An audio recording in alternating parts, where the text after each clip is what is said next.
Hello and welcome back to another episode of a weekly Waypoint. Today we are playing Unreal Tournament 1999, partially because I wanted to, partially because I very nearly forgot to record the weekly Waypoint today, and this is kind of my break glass in case of emergency game. For those of you who do not know, this is a game which has appeared on a weekly Waypoint in several times. It is one of my favourite games ever made. We are playing against bots because I find it more fun that way. That's how I grew up playing the game. I had the PS2 version of the game and did not have access to online multiplayer for the PS2, which was a thing. But also, people online are scary and very good, and also ping is a thing, and I've never had to account for ping in these games. I did try and play this game online a few months back when there was a little bit of a resurgence in a community I follow regarding this game, but it was an American server and I had like 200 ping and it bloody showed. So yeah, I just threw together a map and probably too many bots for that map, and I don't know what difficulty I put them on, but it was enough that they were killing me on occasion and it was a good time. It did make me think like, oh my god, like maybe I'm getting older, because I was like, I used to just do this to chill out for fun. And I guess in a similar way to yesterday's Fallout 3 video, I felt kind of overstimulated after this match. I was like, that was a lot of high intensity reaction time, keyboard movement, brain usage. I am turning 29 in just under 2 weeks, so I will of course be carted off to the retirement home any day now. This week, as I predicted last week, I have got back into the Assassin's Creed games, and when I say the Assassin's Creed games, I mean you've probably seen on this channel I've been playing some Assassin's Creed Odyssey as a let's play. It's not really been getting a huge amount of views, so I don't know if I'm going to continue doing it. I do have one last episode that I recorded to put up, but the thing is, the views that it has been getting have been like, you know, high retention, so maybe, I don't know, let me know if you want me to keep up with that. But if I'm being perfectly honest, my heart lies with this reinstallation I've just done of Assassin's Creed Valhalla, so you'll probably see an Adventures in whatever I call that series, Adventures in Valhalla, Adventures in,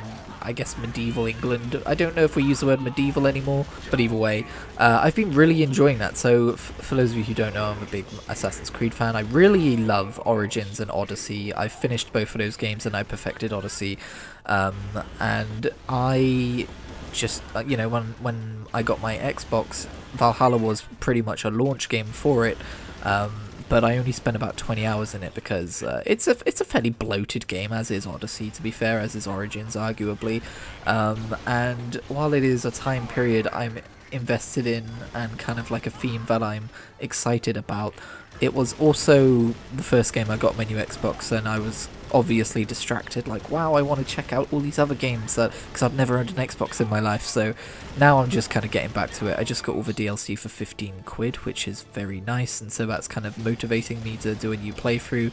I'm playing as female Ivor this time. Before I was male Ivor.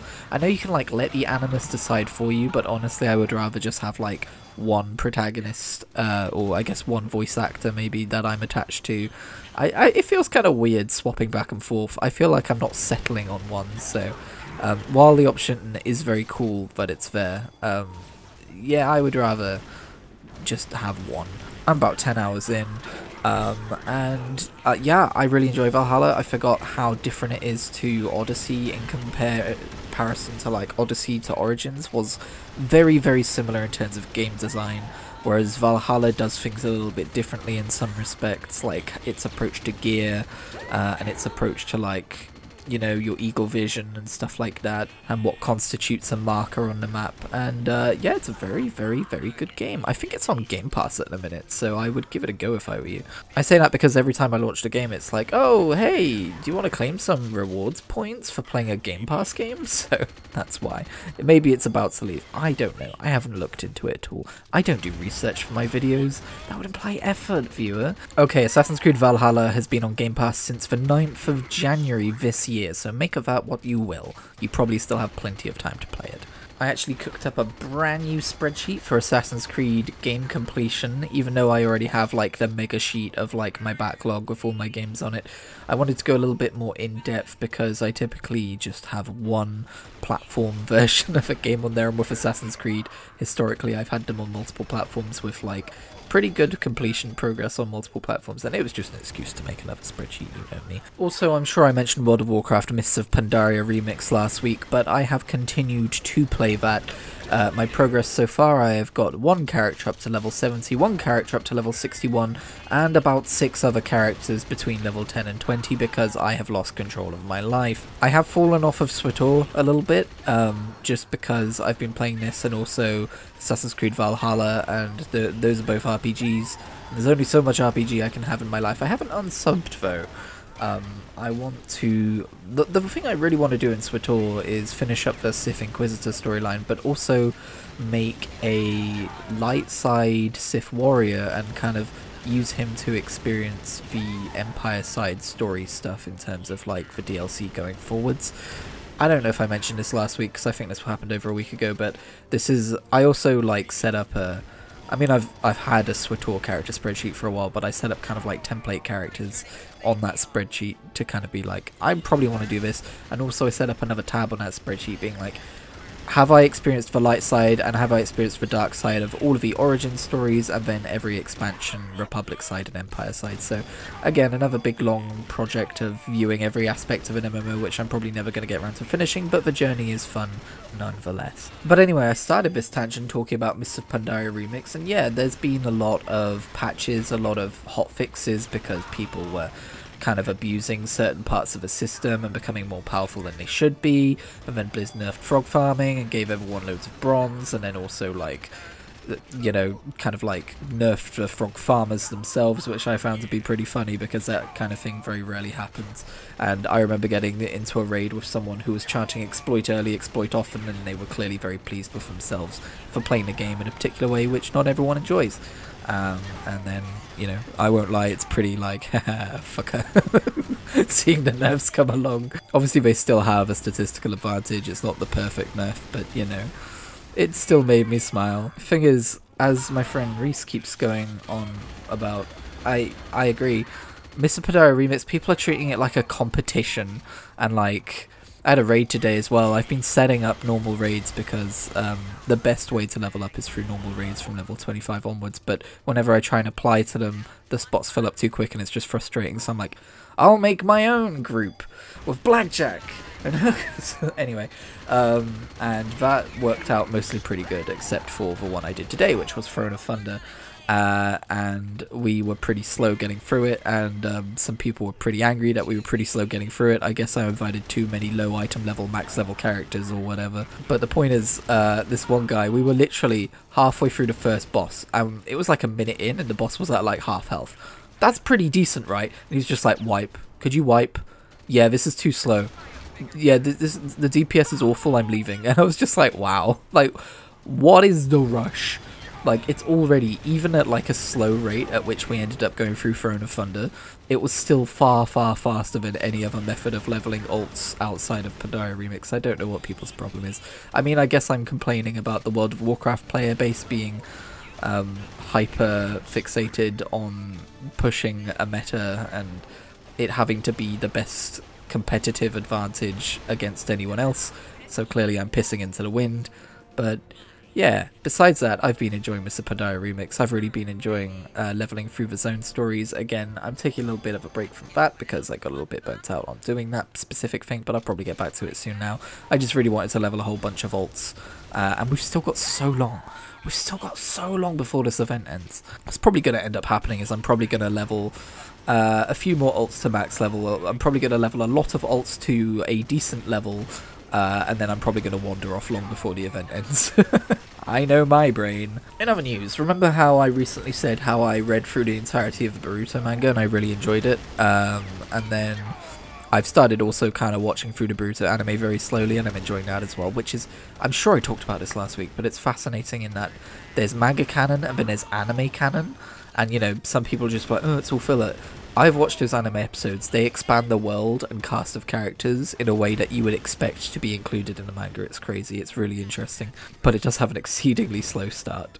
I think the first manga canon chapters it attacks are like 100 episodes in, so just know that if you're ever going to go into Boruto. And it starts off with a fairly lighthearted tone, but knowing the manga and where it gets to, believe me, it doesn't stay that way. But anyway, I had this leftover manga Shonen Jump subscription, and I was like, what am I going to do with this? I thought I'll read another manga, why not? What manga am I going to read? I'm reading One Piece, everyone. The manga that's like 1,100 chapters in and apparently isn't going to end until like 2030. I've always been put off of One Piece because of how many episodes of the anime it is and how long that's going to take to get through. But I looked at how quickly I got through Bleach, which is 700 chapters, and how quickly I've got through Dragon Ball, which was hundreds of chapters, and Dragon Ball Z as well.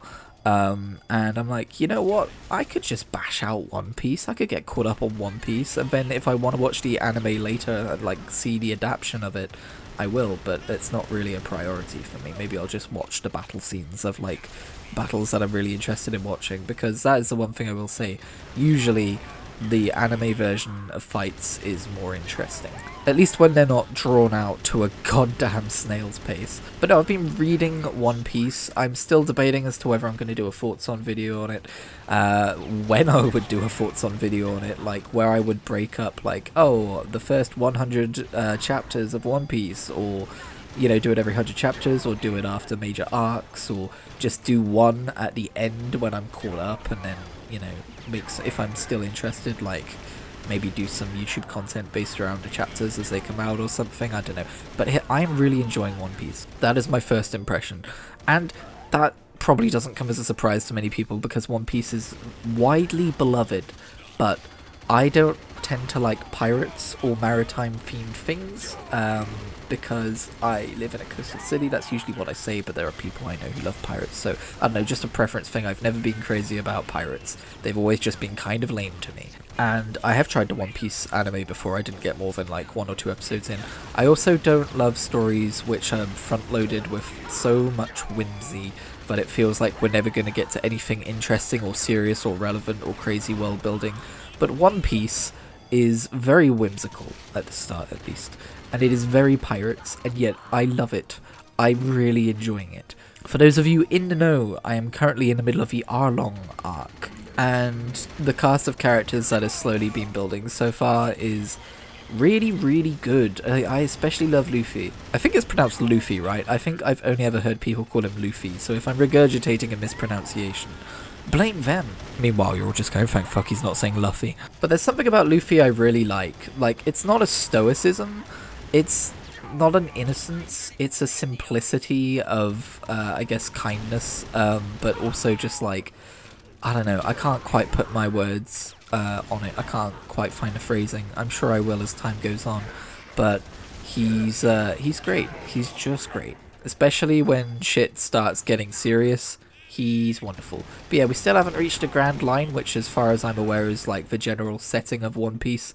And we're like 70 chapters in, so I'm like looking ahead. I'm like, yeah, we've got a lot of time to get to this narrative. But part of what fascinates me about One Piece is I'm still like, what do you fill 1,000 chapters with?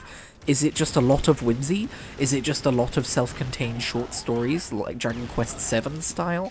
This is me all over. Like a moth to a flame. I have very little attention span and I am attracted to extremely long stories. I'm still partway through book 12 of The Wheel of Time. In fact, just today I picked up the final 2 books in the series on Audible. I just got enough Audible tokens, and that's also reminded me I need to go cancel my subscription. Audible, if I ever get famous, I'll edit this out and you can sponsor me or whatever. Okay, Audible, don't listen to this, Audible. So I just went and cancelled my subscription, which by the way was a 3-month offer for like £4. I got like 3 credits, and then they're like, hey, can we keep you? We'll give you a free credit if you stay. I've done this before. I took the free credit and I cancelled anyway. But also I managed to use the free credit on like 2 separate books. I'm sure one of them's going to disappear from my library, but that service is weirdly naive. I don't maybe it's not naive, maybe it all works in their benefit. I mean, I'm talking about them. Anyway, there's a little life hack if you're ever gonna use Audible. Look out for that happening. Don't go in expecting it to happen, but, you know. I've realised, by the way, I have a bit of a void in, like, what I'm watching right now. When I go to, like, watch something while I'm eating, I can never decide. I am still technically watching through X-Men on Disney Plus, the original series, so I can get to X-Men 97, which people are raving about. I'm also watching through some classic Doctor Who, so there might be some more videos on that coming up on the channel fairly soon. But yeah, I feel like at the minute I sit down, I'm eating, I'm like, oh, I should watch something, and then I'm like, oh, I don't really know what to, and I look at my YouTube subscription box as well, and most of the time I'm like, oh, I don't really know what to. I've been, I guess since this is the end of a video and I'm just spouting out random tangents, I've been watching videos on Lord of the Rings Online, which is a game I've never played, and I'm not a huge Lord of the Rings guy either, but that looks like an MMO I'd like to play one day. It seems like a fun way to explore that universe and its lore. You know, maybe the books and the movies would do a better job, but hey. Anyway, thank you very much for watching. If you like this video, be sure to leave it a like and a comment and subscribe, and I will see you in whatever I make next.